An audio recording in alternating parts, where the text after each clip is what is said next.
अस्सलाम वालेकुम। उम्मीद है आप सब लोग खैर आफियत से होंगे, ईमान की बेहतरीन हालतों में होंगे। कल की वीडियो में हमने देखा था कि सीएसएस क्या है, सीएसएस का एक वेबसाइट में क्या रोल होता है और सीएसएस को लिखा कैसे जाता है। आज की वीडियो में हम देखेंगे कि इनलाइन सीएसएस क्या है, इंटरनल सीएसएस क्या है और एक्सटर्नल सीएसएस क्या है। इन तीनों तरीकों को यूज करते हुए हम सीएसएस को कैसे एग्जीक्यूट कर सकते हैं अपने वेब पेज पे। इसके लिए हम नई फाइल क्रिएट कर लेते हैं जिसका नाम हम रखते हैं लेक्चर 13। lecture13.html। यहाँ पे हम बॉयलर प्लेट कोड लगा लेते हैं, एक्सक्लेमेशन मार्क राइट किया, एंटर प्रेस किया। यहाँ पे हम डॉक्यूमेंट की जगह CSS ट्यूटोरियल लिख लेते हैं।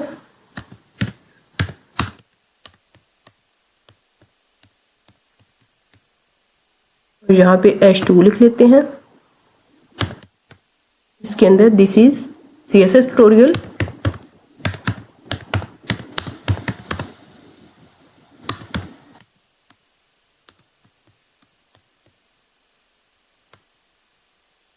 यहाँ पे पैराग्राफ बना लेते हैं।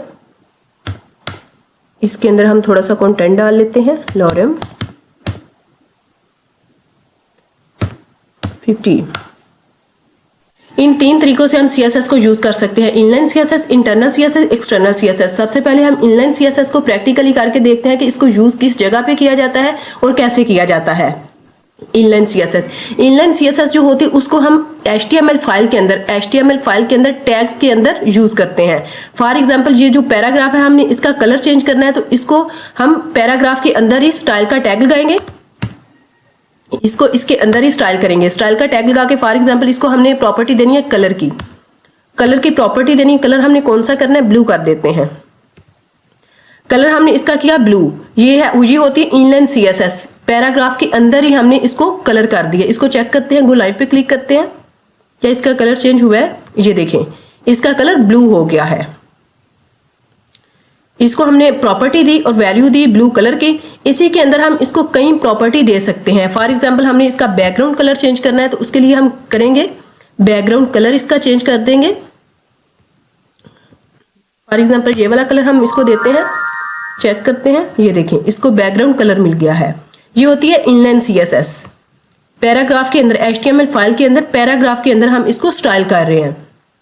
आप लोग सोच रहे होंगे कि ये तो बहुत ही अच्छा तरीका है कि पैराग्राफ के अंदर ही हम पैराग्राफ को स्टाइल कर रहे हैं, लेकिन ये एक अच्छा तरीका नहीं है, क्योंकि आने वाले वक्त में जब आप लोगों का कोड बहुत लेंथी हो जाएगा, आप लोगों ने HTML के अंदर ही स्टाइलिंग की होगी तो आप लोगों के लिए बहुत ही मुश्किल हो सकती है, बहुत प्रॉब्लम क्रिएट हो सकती है आप लोगों के लिए। इस वजह से मैं रिकमेंड नहीं करती कि आप लोग इनलाइन CSS का यूज करो, यानी पैराग्राफ के अंदर ही इसको स्टाइल करो। अब हम दूसरा तरीका देखते हैं। दूसरा तरीका कौन सा है, वो है इंटरनल CSS। ये थी इनलाइन CSS, पैराग्राफ के अंदर ही पैराग्राफ को स्टाइल करना। यह है इंटरनल CSS। तो कैसे यूज किया जाता है, इंटरनल CSS को यूज किया जाता है हेड टैग के अंदर। हेड टैग के अंदर स्टाइल का टैग लगा के यहाँ पे हम CSS करेंगे। यहाँ पे हम CSS राइट करेंगे तो हमारे वेब पेज पे एग्जीक्यूट होगी। फॉर एग्जाम्पल हमने पैराग्राफ का कलर चेंज करना है। इसको हम कॉपी कर लेते हैं। हम फिलहाल इसको कर देते हैं कमेंट, Ctrl+/ प्रेस करके इसको कमेंट कर देते हैं, क्योंकि ये इनलाइन CSS है और हम करने जा रहे हैं इंटरनल CSS को अप्लाई। इंटरनल CSS को अप्लाई करके देखते हैं कि वो किस तरह अप्लाई होती है।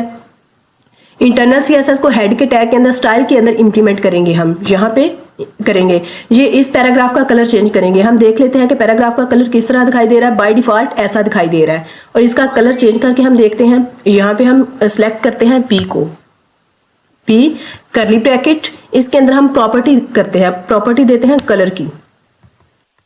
कलर हम कर देते हैं रेड।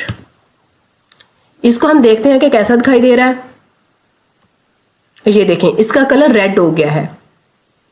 फॉर एग्जांपल हमने यहाँ पे इसका बैकग्राउंड कलर भी चेंज करना है तो वो कैसे करेंगे, वो हम कर देंगे बैकग्राउंड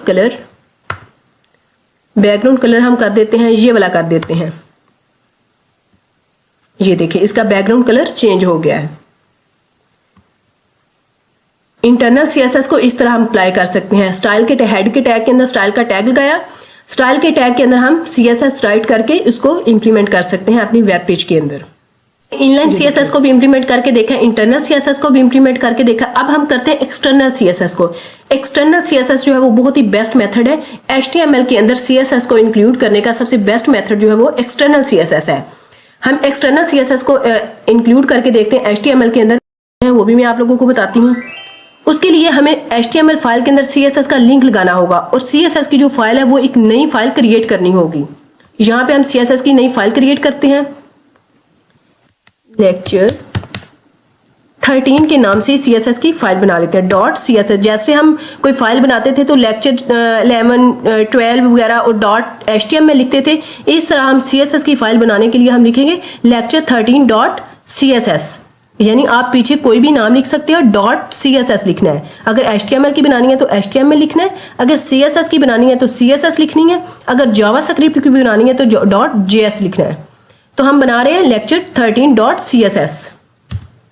ये जो हमने नई फाइल क्रिएट की है लेक्चर 13 डॉट सीएसएस की, इस फाइल को हम लिंक करेंगे एचटीएमएल फाइल के साथ। लिंक कैसे करेंगे मैंने पहले भी आप लोगों को सिखाया था, दोबारा बता देती हूँ आप लोगों को कि लिंक कैसे करेंगे। हेड के टैग के अंदर हम इसको लिंक करेंगे, यहाँ पे राइट करेंगे लिंक, ये देखिए लिंक कॉलन सीएसएस, इस पे प्रेस करेंगे। ये देखिए इन्होंने हमें पूरा जो लिंक जो है वो बना के दे दिया है। हमने यहाँ पे सिर्फ नेम चेंज करना है, स्टाइल की जगह हमने नेम चेंज करना है।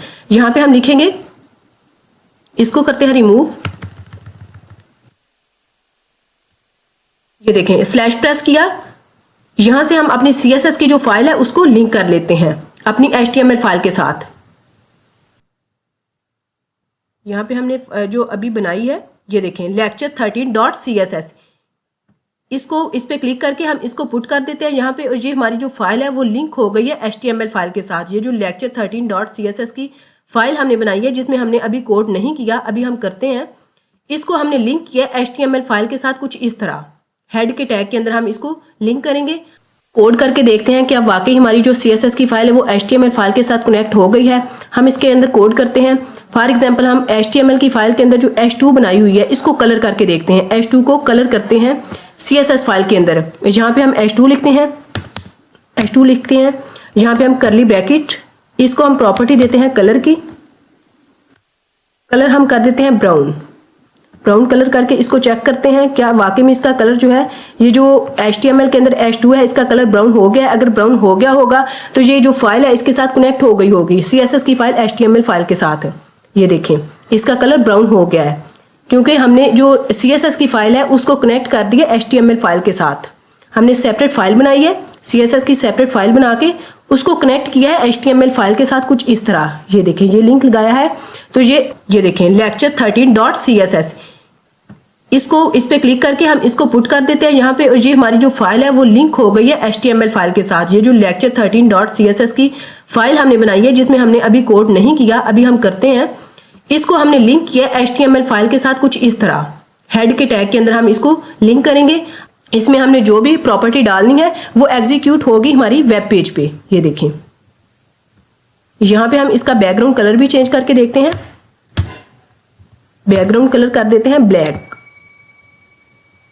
ये देखें इसका बैकग्राउंड कलर जो है वो ब्लैक हो गया है, यानी यहाँ पे हम कोड करते हैं तो हमारी वेब पेज पे वो एग्जीक्यूट हो रहा है लिंक लगाने से।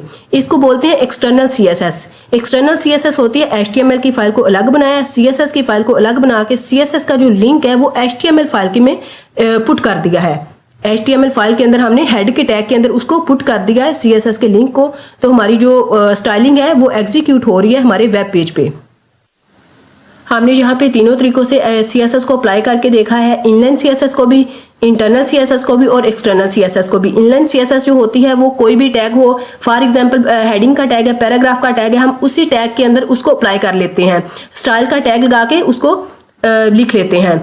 जो इंटरनल CSS होती है उसके लिए हम हेड के टैग के अंदर, HTML फाइल के अंदर हेड के टैग के अंदर स्टाइल का टैग लगाते हैं, उसके अंदर हम स्टाइलिंग करते हैं, इसको बोलते हैं इंटरनल CSS। जो एक्सटर्नल CSS होती है उसके लिए हम अलग फाइल बनाते हैं, यानी दो फाइल्स होती है, एक HTML की फाइल होती है, एक होती है CSS की फाइल। जैसे कि हमने ये वाली फाइल बनाई है, इस फाइल का लिंक हमने दिया है इस फाइल के अंदर, ये वाली फाइल, जस्ट हमने ये लिंक पुट कर देना है, जितनी भी स्टाइलिंग होगी हमने इस फाइल के अंदर करनी है, तो ये एग्जीक्यूट हो जाएगी हमारी वेब पेज पे। हमने तीनों तरीकों से करके देखा। जो सबसे बेस्ट मेथड है वो मैं ये रिकमेंड करूंगी कि आप लोगों को एक्सटर्नल CSS को यूज करो, यानी अलग फाइल बना के उसको यूज करो। इस तरह आने वाले वक्त में जब आप लोगों का कोड लेंथी हो जाएगा या 5-10 डेवलपर जो है वो एक ही वेबसाइट पे काम करते हैं तो उनके लिए भी आसानी होगी, आप लोगों के लिए भी आसानी होगी, यानी किसी किस्म की कोई प्रॉब्लम क्रिएट नहीं होगी जब आपकी फाइल ही सेपरेट होगी, यानी HTML की फाइल सेपरेट होगी और CSS की भी फाइल सेपरेट होगी, तो आप लोग इजीली इसमें कोड कर सकोगे। थोड़ा बहुत कोड करना हो तो वो हम उसी फाइल के अंदर HTML की फाइल के अंदर स्टाइल का टैग लगा के, हेड के टैग के अंदर स्टाइल का टैग लगा के हम कोड कर सकते हैं। लेकिन जब हम पूरी वेबसाइट बनाते हैं तो उसका जो कोड होता है HTML की निस्बत CSS का जो कोड होता है वो बहुत ज़्यादा लेंथी हो जाता है। इस वजह से मैं रिकमेंड करती हूँ कि आप लोग अलग से फाइल बनाओ और उसको लिंक करो HTML फाइल के साथ। आई होप आप लोगों को अच्छे से समझ आ गई होगी। मिलते हैं नेक्स्ट वीडियो में, तब तक के लिए अल्लाह हाफिज़।